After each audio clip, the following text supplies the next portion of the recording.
Radio Sport. Radio Sport.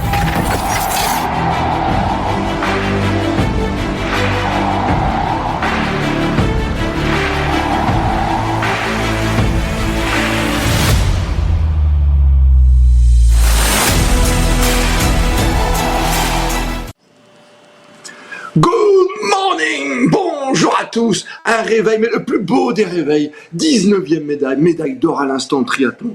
Ah, pour Cassandre Beaugrand, c'est que du bonheur. Salut à toute l'équipe Noyau dur est là, on est ravis, on démarre la journée sur les meilleures bases possibles. Salut le boss, salut Fabrice Arad. Salut tout le monde. Mais fais-moi un grand sourire ce matin avec cette médaille d'or. Faut d'abord que je vérifie parce que c'est juste parce que j'ai une petite alerte qui me dit qu'il y a peut-être un souci de son, donc je contrôle en même temps, c'est pour ça. Alerte chaude, notre ami des boutons est là. Et quand on parle de boutons, c'est un connaisseur. Jérôme Armand qui a testé l'eau hier de la Seine. Et tu avais bien raison de le faire hier, puisque on a pu disputer enfin ce triathlon, femmes puis hommes. Et en plus, il y a la médaille d'or dont tu vas nous parler dans quelques instants. Bonjour à toi. Bonjour Christophe, bonjour Fabrice, bonjour à tous. Dans le noyau dur, Étienne Bonamy, la revue de presse à venir. Et puis dans la foulée, attention handball, attention danger pour les garçons, même si tout va bien pour les filles qui ont réussi à l'emporter 26-20 face au Brésil. 2 matchs pour les Bleus du handball, garçons de défaite, il faut se reprendre, se ressaisir ce soir. 19h face à l'Égypte. Alors qui appelait, quel docteur appelait? On appelle le président Philippe Bana qui sera avec nous dans un quart d'heure. Le petit spot du jour de nos amis de sport et tourisme avec aujourd'hui Laurent Guénat, qui nous fait l'accord de la Concorde. Mesdames, messieurs, on parle de la Concorde, savoir ce qu'on peut y manger et trouver, la beauté du lieu, bien sûr, et ses photos magiques, sans oublier, juste avant 10h30, toute l'actualité des réseaux sociaux avec Jules, qui nous rejoindra, notre stagiaire d'été, qui ne fait pas que les cafés. Permets-moi, Fabrice, aujourd'hui, avant de parler des médailles, de m'adresser directement à notre triathlète préféré, l'homme qui nage plus vite que son ombre, qui court plus vite après le vélo, c'est Jérôme Armand, qui est un biking man de folie, biking man en or. On attendait cette médaille, hein, Jérôme, on va pas se mentir. Il y en a beaucoup attendu, on verra avec Fabrice tout à l'heure. On peut faire 4-5 médailles aujourd'hui, ce serait génial, comme les 6 de l'autre jour. Mais franchement, cette médaille, elle nous fait du bien. Après une si longue attente. Eh ben oui, et il a fallu que tout ça rentre dans l'ordre. Hein. À un moment donné, l'eau n'était pas bonne, l'eau était bonne, l'eau était pas bonne. C'est une sacrée compétitrice, hein, Cassandre Beaugrand. Hein. C'est une sacrée compétitrice. Mais elle est magnifique. Hein. Comment elle a géré sa course finalement? Parce qu'elle est restée au contact et dans une épreuve où tu allies donc la natation du départ. Le vélo, le plus important, c'est la transition de se changer, d'enlever les chaussures sans les chaussures. Comment a-t-elle géré pour gagner cette place qu'elle attendait, qu'elle souhaitait par-dessus tout? Alors, il faut gérer, hein, je rappelle, le triathlon olympique, c'est 1,5 km de nage dans la Seine. Ensuite, 40 km cyclistes, c'était 7 boucles dans Paris en passant par les plus beaux monuments, le Grand Palais, les Champs-Élysées, etc., les Invalides. Et en fait, 10 km. Alors après, on ne sait pas s'il vaut mieux être un bon nageur, un bon cycliste. C'est un sport complet, c'est un sport qui... elle est spécialiste aussi, elle fait du cross-country, hein, Cassandre. Peut-être que maintenant elle est plus sur le triathlon, mais elle a eu des médailles en France, en Europe, dans le monde en cross-country. Donc elle sait courir, on l'a vu, elle s'est détachée dans les derniers kilomètres, à peu près aux 3 derniers kilomètres. Hein, il y avait un groupé de 4 athlètes, 2 Françaises, une Suisse et une Britannique, et dans les 3 derniers kilomètres, on va dire, eh bien, elle s'est détachée, elle a accéléré. Ça, c'est sa formation de cross-country qui a fait que, et ensuite, bon, dans les 2-3 derniers kilomètres, elle n'a pas été inquiétée. Une très belle course, magnifiquement gérée, avec un magnifique plongeon dans la Seine au départ. Ah, il était beau ce plongeon. Tu as pensé un petit peu, parce qu'hier, tu nous as fait le test en direct, en duplex du Vidam hier soir.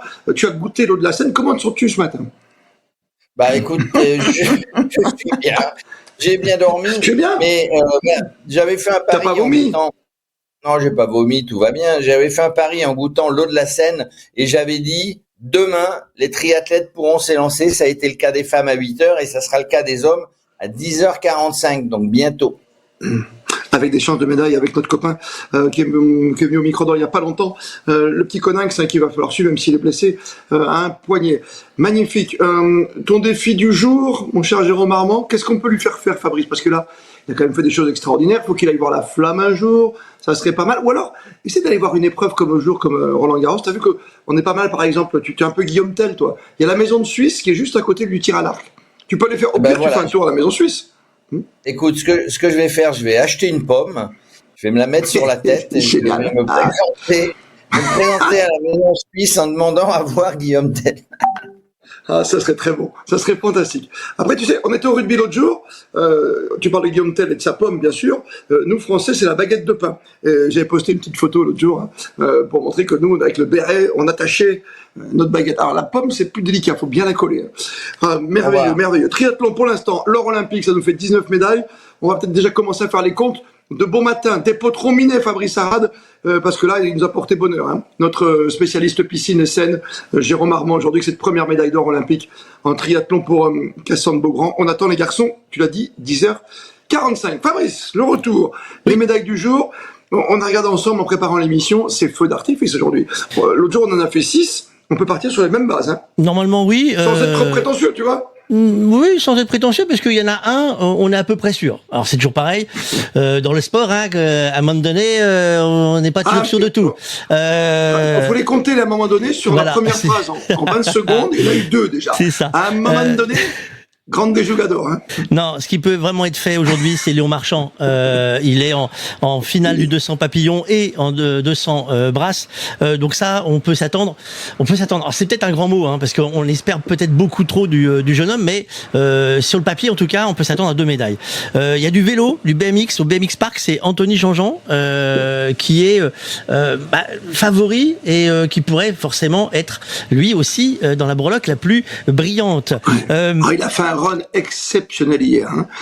Franchement, je sais pas si tu l'as vu ce run. Si. C'est un sport différent, tu vois, quand tu fais tourner tes vélos et tout. Alors, ce matin, c'est pas que les hélicos, il y a eu beaucoup de chutes. Hein. Ça a démarré ce matin, il y a eu beaucoup de chutes de vélo déjà. Hein.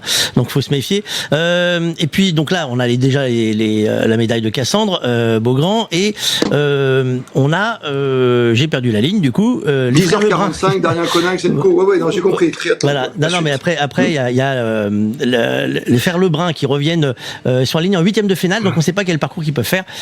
Pour aujourd'hui. Et on attend aussi l'escrime, hein. Elle est là tous les jours. Oui, c'est peut-être pas la plus grosse équipe chez les garçons en sabre, il va falloir se méfier. Non, mais c'est comme tout, ils sont dans un élan, c'est Jade qui nous le disait hier, ils sont dans un élan assez efficace, donc on peut espérer quelque chose, mais voilà, c'est comme tout, ça reste du sport.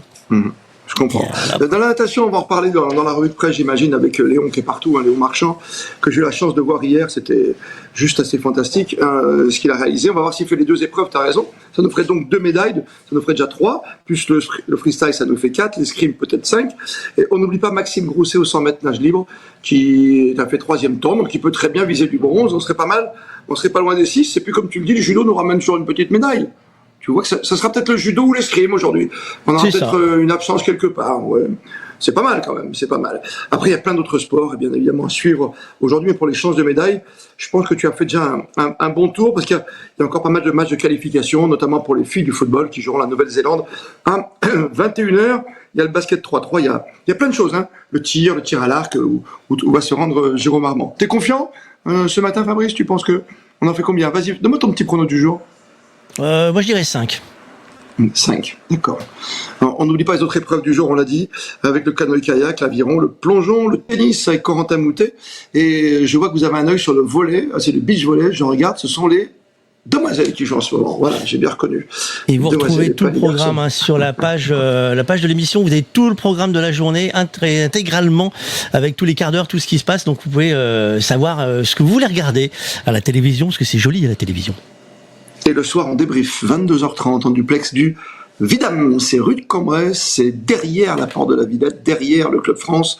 On reviendra ce soir avec Jérôme sur toutes les médailles du jour, le regard décalé de Bruno Coise et tout vos rendez-vous habituels avec toute l'équipe David Savary qui va aller se promener. On parlera un peu de vélo, de BMX, peut-être ce soir avec Thomas Verhoeven. Enfin, on a plein de rendez-vous à vous offrir et on vous fera un petit duplex avec Jade Maréchal, notre escrimeuse préférée, réserviste de l'équipe de France, qui sera avec nous ce soir au Petit Palais et au Grand Palais éphémère où se déroulent les épreuves. On se donne rendez-vous dans le Petit Palais. Nous, on commence par le Petit, après on va au Grand Palais. La grande presse, avant de parler handball et handball français garçon, un petit peu en danger quand même, en souffrance, mais on peut se méfier. Philippe Banat sera avec nous dans 5 minutes, le temps de recevoir, comme il se doit, notre plume, notre Bible, Monsieur Étienne Bonamy. Bonjour à toi, Étienne. Salut Paco, salut tout le monde. Vous allez bien? Et si on parlait, et oui, on va super bien parce qu'on a déjà une médaille. Dans le Good Morning, on a ouvert l'émission avec une médaille de Cassandre Beaugrand, qui était une médaille attendue. Mais encore une fois, comme on le disait l'autre jour, on va appeler un psy. Mais nous, on répond le jour J. Avant, c'est toujours les Américains ou nous le jour J. Et là, les Français sont là. Même Clarisse qui fait bronze hier, elle est quand même là. Aujourd'hui, j'imagine que j'ai regardé la une de l'équipe pour prendre la première une, la plus sportive, puisque nous n'avons qu'un quotidien sportif en France. On pleure. Eh oui. Mon cher Étienne Bonamy, vive la concurrence. Léon Marchand partout parce qu'il peut réaliser un incroyable doublé quoi, aujourd'hui. Voilà. De médailles. Et ben il s'attaque, donc il s'est qualifié. Tu étais hier à la piscine, hier soir. 200 papes et 200 brasses. C'est quelque chose que Michael Phelps, l'élève de Bob Bowman, pouvait faire et souhaitait faire, et que son entraîneur, qui est celui aujourd'hui de Léon Marchand, lui avait toujours refusé parce que c'est beaucoup d'efforts en peu de temps pour se qualifier. Et puis le soir de la finale, parce que derrière il a le 200 mètres 4 nages. Donc il a fait tout ça. A priori, il court les deux, sauf surprise. Il s'est pas engagé, on ne le saura pas tant qu'il n'est pas sur le plot. Mais je pense qu'il a très envie, et on est en France, donc je vois pas ce qui fait que Bob Bowman, qui fait partie de la délégation française, l'empêche. Voilà. En plus, c'était plus compliqué hier. Oui, c'était plus compliqué hier, peut-être parce qu'il y avait il y avait les qualifs, il y avait les séries, il y avait les demi-finales qu'il a bien géré. Il a fait une deuxième place, il fait une première place. Ce soir, il fait, en gros, entre guillemets, il fait que 2 finales. Tu vois ce que je veux dire? Donc depuis ce matin, il s'entraîne, il s'échauffe, et il va arriver, comme une fusée pour les 200 mètres, quoi. Exactement. Alors comme titre d'équipe, tu disais, c'est le jour le plus Léon. Voilà, on fait tous les jeux de mots, hein. Marchand d'espoir, le jour le plus Léon, la victoire en marchant. J'ai lu un peu les confrères. On n'a pas encore fait Léon le nettoyeur, non? Ah non, ça va arriver. On n'a pas encore fait. Faut appeler Jean Reno. Tout ça fait que, en fait, on annonce, et Fabrice a raison, parfois on annonce la victoire avant qu'elle soit terminée. Après, ça reste une médaille. Donc, je pense que au moins, s'il fait les 2 finales, il y aura 2 médailles. Je ne peux pas dire. Oui, en 200, il a un client. Voilà. Il a un client, mais après, il est porté par cette énergie, cette ambition. Tout. Donc, et cette piscine magnifique. Quelle piscine, quoi, d'avoir fait cette piscine. C'est ambiance à l'américaine, c'est génial. Elle s'est transformée. C'était le deuxième choix, hein, puisqu'on n'a pas fait la grande piscine voulue, et telle qu'elle a été faite, c'est top. Franchement, l'ambiance, il n'y a aucun nageur. Les confrères disent, mais quel bel endroit. Eux savaient même pas que c'était une salle de spectacle et qu'on y joue au rugby. Vous voyez, déjà le rugby, les Américains, ça va un peu loin, mais alors vous les Australiens, mais alors, là, leur dire que Nord on joue au rugby, là-dedans, c'est. Tu as reçu un message, mais ne t'inquiète pas, Étienne Bonamy, je connais la technique maintenant grâce au cours accéléré de Fabrice Arad. La technique m'échappe pas. Ça veut dire ça. J'ai reçu un message. Ça veut dire, vas-y, dans 2 minutes, Philippe Badin est là, donc donne-nous les unes à droite, à gauche.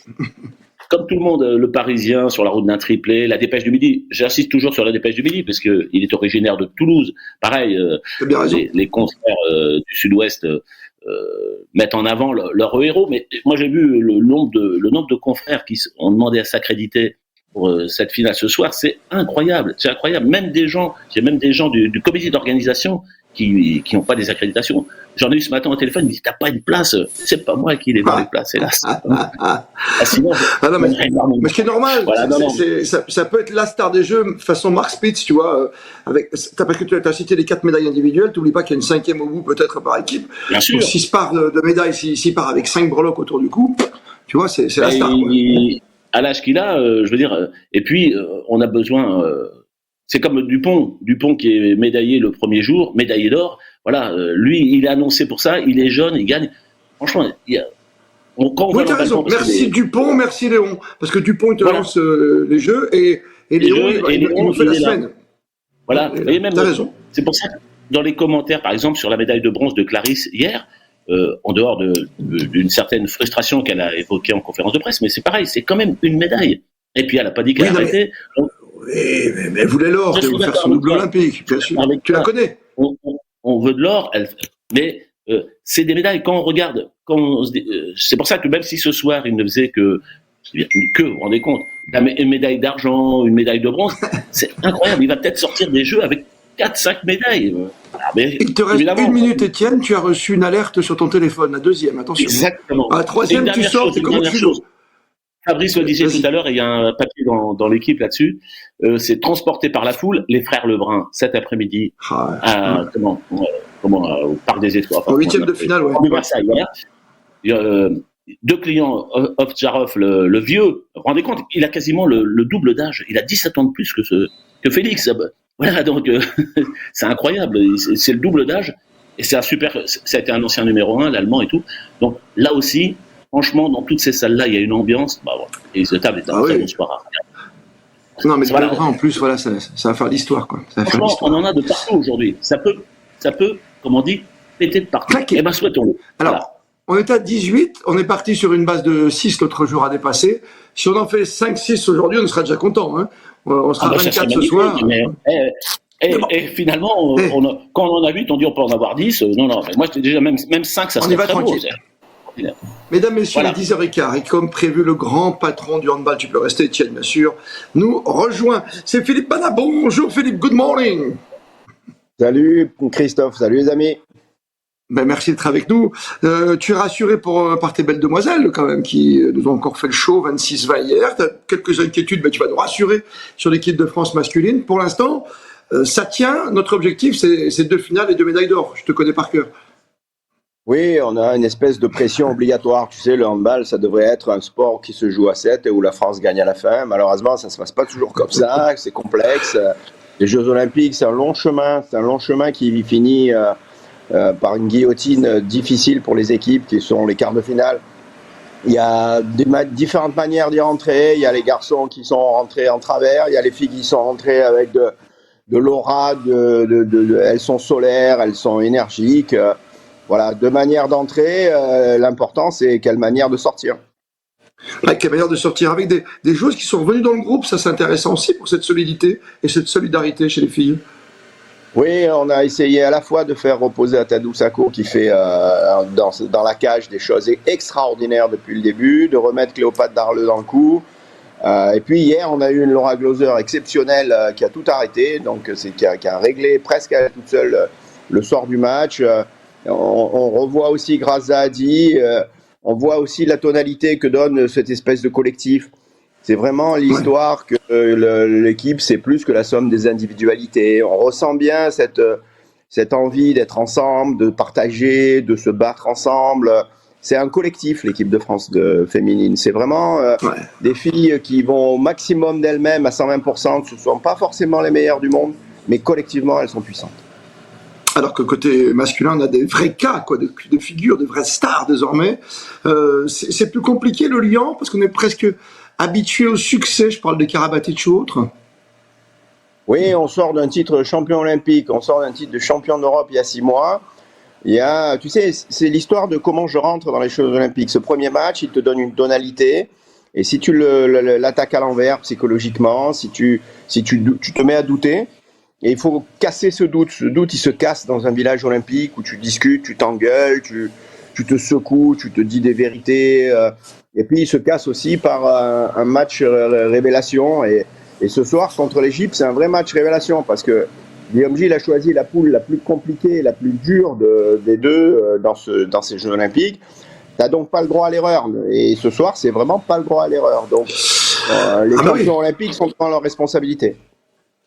Automatiquement, c'est le 3e match. Alors, c'est sûr, tu vois, à l'instar de ce qui s'est passé en rugby, où on gagne contre les Blacks, qui est le match le plus important pour la Coupe du Monde de rugby, tu perds contre le Danemark et ses joueurs stars, tu te dis, bon, c'est pas grave, à la limite, on est prêt.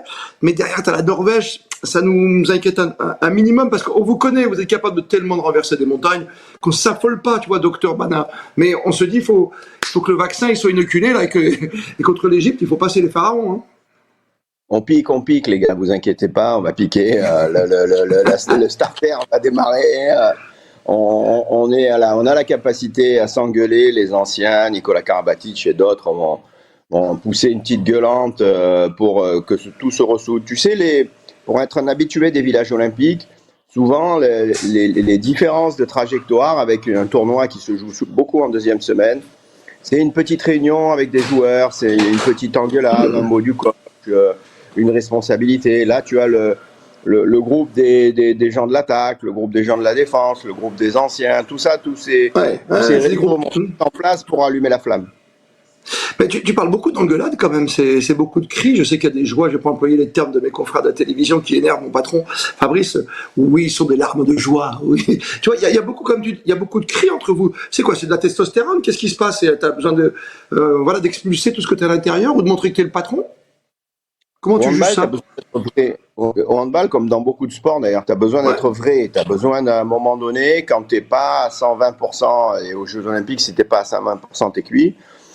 Que tu te le dises, mais surtout que on te le dise et que tu l'entendes de tes oreilles. Et ces moments de vérité, ils sont essentiels parce que c'est eux qui déclenchent la reprise de conscience, la reprise de ton activité, de ton leadership que tu as laissé filocher juste dans ces premiers matchs que tu as raté. Le tout, c'est de ne pas tomber dans les spirales négatives, quoi. Et ce soir, encore une fois, dans une très grande nation, qui est dans les 8 meilleures nations mondiales, il va falloir qu'on voit la vraie équipe de France. On l'a convoqué.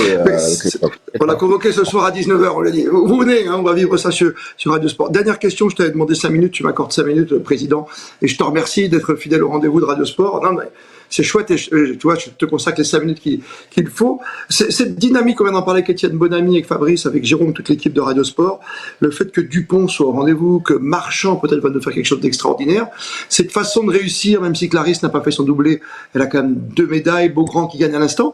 Est-ce que ça vous motive ou que ça vous met encore plus de pression de voir qu'il y a une euphorie bleue? Non, l'euphorie bleue, elle est partout, tu sais, elle est dans la salle hier soir avec les filles, c'était impressionnant, les 7000 personnes qui chantaient, qui dansaient, qui les portaient dans les petits moments de doute de la première et de la deuxième mi-temps. Il y a une espèce d'euphorie qui est ressentie par les athlètes. C'est pas celle-là qui t'en rajoute, c'est toi-même qui dois aller chercher au fond de toi ton côté guerrier, ta réaction, ton ultime bagarre que t'as pas encore sorti. C'est un problème personnel que tu règles toi tout seul devant la glace. Très bien. Et avec toi, bien sûr, qui surveille tout cela.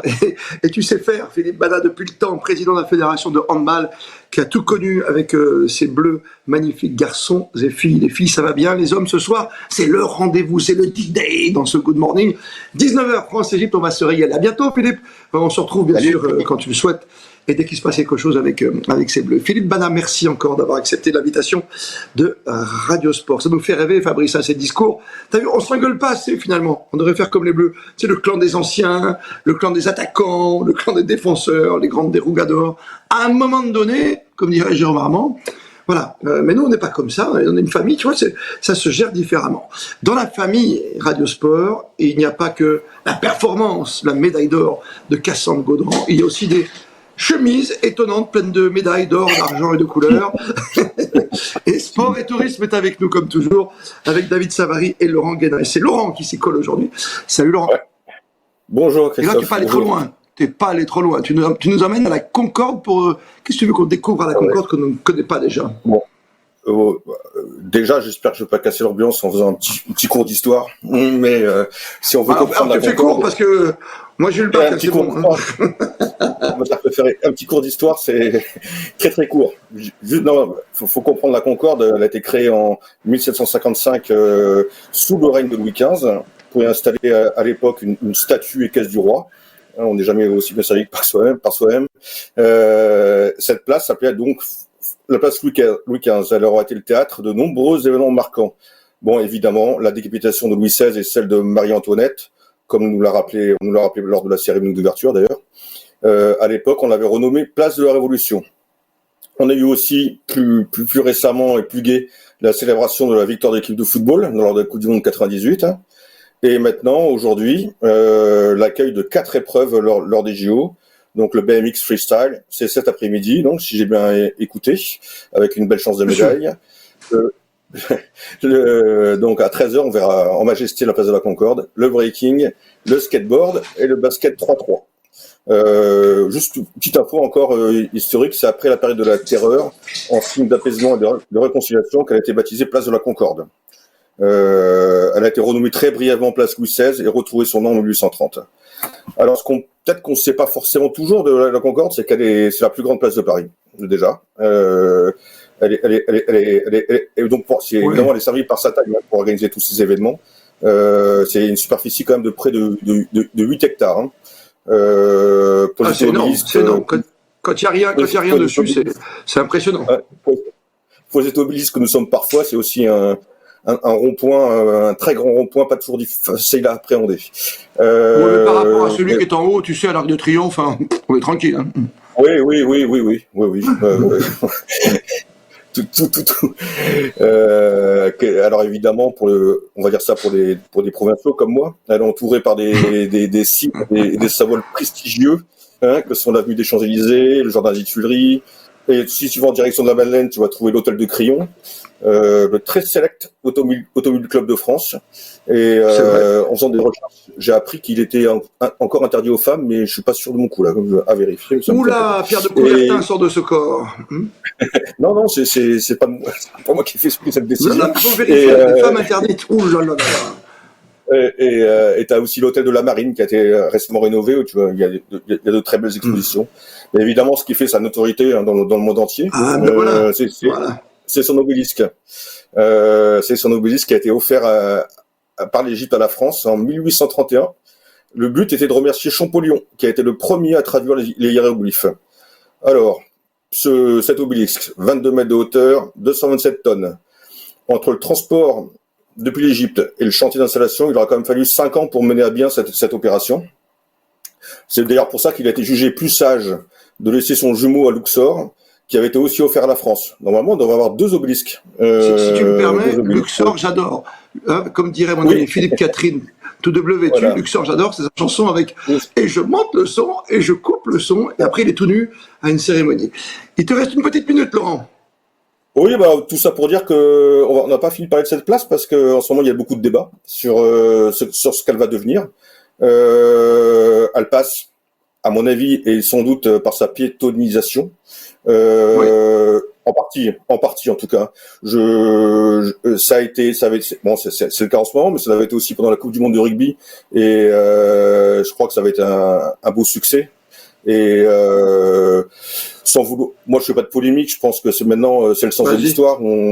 C'est le sens de l'histoire de la voiture en ville, donc il n'y a pas besoin de rentrer dans des polémiques. Il y en a une petite.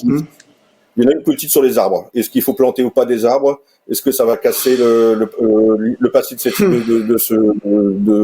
mais bon, c'est comme un énorme îlot de chaleur, le passe de la Concorde. Donc, il va bien falloir faire quelque chose. Ça se travaille. Vous avez bien raison, monsieur Laurent Guédin. Merci à toi, Laurent. Au plaisir de te retrouver avec David Savary ce soir dans, évidemment, le grand débrief 22h30 en duplex du Vidam. Ça manque d'arbres au Vidam. Je sais pas si vous avez remarqué, il y a des belles tables en bois. Peut-être qu'on installe pour, quand il fait chaud, quelques petits arbres, comme ça, quelques troncs pour tous nos invités qui viennent nous rejoindre tous les soirs 22h30. Merci Laurent Guédin pour Sport et Tourisme. 10h28, il nous reste 2 minutes pour le top 3 de Jules qui nous rejoint, notre stagiaire préféré, la coiffure de Jones, on dirait un champion de BMX, de skate ce matin. Salut Jules. Salut, ça va? Très très bien, tu as fait un beau top 3, les photos sur tu sais que je regarde encore la photo du surfeur, je vois des photos magnifiques, je pense qu'il y a une photo de BMX qui t'a pas échappé non plus. C'est tellement beau ce qu'on peut voir grâce à Paris, c'est la France, mesdames, messieurs, on en est fiers. Ton top 3 ce matin? Alors top 3, déjà pour le BMX, déjà je pense qu'on verra ça plutôt ce soir, mais là pour l'instant pour ce matin, on va voir une vidéo, enfin déjà oui il y a aussi ça, il y a aussi... c'est ce que gagnent les athlètes olympiques médaillés d'or de manière individuelle. Alors on peut voir que voilà que les 3 premiers gagnent par exemple au-dessus de 500 000 euros. La France est à partir de 80 000 euros. Et surtout ce qui est marrant, c'est le Kazakhstan qui eux on lui offre un appart s'il gagne une médaille d'or. C'est plutôt cool aussi. Tu veux dire que nous, une médaille d'or en France, c'est combien? Parce que moi, je vois pas bien les chiffres, parce que j'ai pas mes lunettes, mais c'est combien pour une médaille d'or? Pour une médaille d'or, c'est 80 000 euros. 80 000, ouais, d'accord. Oui, mais il faut payer les impôts dessus. Tu payes les impôts ou pas? Ah, c'est ça que je vais te demander. Ok. Bon, j'appelle mon expert comptable. David. Oui, vas-y, Jules. Mais il y en a, attention, il y en a aussi qui gagnent rien du tout. Hein. C'est comme la Norvège, on peut voir à la fin, il y a la Norvège, il y a la Suède et encore l'Islande. Il y a une 0-0. C'est passionnant. C'est super banquette. Bravo, Jules. Deuxième top 3. Alors, top 3, là, on peut tomber, c'est une vidéo, voilà, c'est, je sais pas, bon, là, on n'a peut-être pas le son, mais en gros, c'est un commentateur italien qui décide, voilà, de tacler un peu sur l'organisation des JO en disant que son café est aussi dégueulasse que la Seine. Ça, c'était pendant la natation. Et là, on passe à des illustrations chinoises. C'est des artistes chinoises qui ont été fascinés par la prestation de Philippe Catherine pour la cérémonie. Ils ont décidé d'en faire plusieurs dessins. Voilà. Ah, c'est magique. Tu sais que Philippe Catherine, c'est quand même la star. Il faut qu'on l'appelle quand même. Qu'est-ce que t'en penses, Fabrice? On passe un petit coup de fil parce que c'est quand même la star des JO, quoi, avec son petit maillot de bain. Est-ce qu'il avait un maillot de bain? T'as vu qu'il a été invité? Est-ce qu'il était comme invité Jérôme Armand sur la scène? Peut-être, mais est-ce que il a été invité par les télés américaines un peu, en expliquant que s'il avait choqué, c'était pas du tout son intention. Et il y a des surprises parce qu'en fait, on comprend pas trop pourquoi certains ont été choqués, surtout dans la foi en fait. Hein, c'est tout le monde il y a eu des réactions très particulières. À la scène de la scène, voilà, c'est ça, exactement. Donc après voilà, mais c'est bon, ça fait partie des surprises habituelles dès que tu commences à toucher sur le bord. Et je coupe le son. Il est 10h30. C'était notre good morning. La médaille d'or, je te félicite, mon Jérôme. T'as bien fait de tester l'eau, de la goûter. Tu n'es pas encore malade. Je vois un bouton apparaître au sommet de ton front. À un moment donné, tu vas être couvert de boutons. À un moment donné, je te le raconte pas. Vas-y, perce. Jérôme Armand qui a testé l'eau. Et elle était magnifique, cette eau c'est une eau dorée pour Cassandre Beaugrand, qui est notre première médaille du jour. Tu nous rappelles, parce que ça nous fait plaisir, les chances de médailles. Vas-y, mon Fabrice, dis-nous comment on gagne 4-5. Vas-y, on t'écoute. Le BMX avec Anthony Jean-Jean, mais il y a aussi Laurie Pérez dans la foulée. Les frères Lebrun qui peuvent nous surprendre sur leur chemin. Et bien sûr, Léon Marchand qui est attendu de pied ferme dans l'eau. N'oublie pas Maxime Grousset, parce qu'il n'y a pas que Léon Marchand. Parce que je l'ai vu hier. Tu as raison. Non, mais c'est parce que j'étais hier. Tu as raison. Mais hier, tu as eu la chance, tu as eu un Français dans chaque tous les quarts d'heure, j'avais un Français. Oui. Ils sont bien comportés. Il faudra surveiller les petits du 4x200, parce que le jour où Marchand va aller avec eux, ils ont fait 5e. Donc si tu mets un moteur diesel d'un petit hors-bord comme Marchand, je pense qu'on peut aller tâter du podium, si tu vois ce que je veux dire. Et au canoë, on va surveiller comme Marjorie Delassus, parce que elle est championne d'Europe par équipe en 2023. Et elle a fait la demi-finale, elle sera à 15h30 et la finale 17h25, donc il faut le suivre. Oui, n'oublions pas qu'en triathlon, il y a également les garçons. 10h45, ça va partir dans un instant. Et puis, dans les sports co, vous l'avez entendu que Philippe Bana, invité exceptionnel de Radio Sport aujourd'hui, le grand patron de la Fédération de handball, garçons et filles. Les filles, ça va. Les hommes se sont bien engueulés. Ce soir, ils vont nous montrer qu'ils sont des champions olympiques en titre, champions d'Europe. La France face à l'Égypte à 19h, les Françaises du football, ce sera un peu plus tard face à la Nouvelle-Zélande. De mon côté, j'ai fait un petit tour pour retrouver Jade Maréchal ce soir pour vous résumer un peu l'escrime garçons avec le sabre. On surveille le judo qui nous ramène toujours des médailles. Et également aujourd'hui, passez toutes et tous une belle journée. Vous connaissez l'adresse, c'est Radio Sport sur notre site, sur ce Pure Player. Vous venez quand vous voulez, vous laissez vos commentaires. Le matin, c'est 10h, le soir, c'est à 22h30 en duplex du Vidam. Vous pouvez venir rejoindre pour manger et boire un petit verre d'eau, voilà, quand il fait très très chaud. Vous consommez avec modération, bien sûr. Belle journée encore à toutes et à tous, qui a démarré par une médaille d'or, la médaille d'or de Cassandre Beaugrand. Et plus que jamais, vous êtes bien sur Radio Sport. Radio Sport.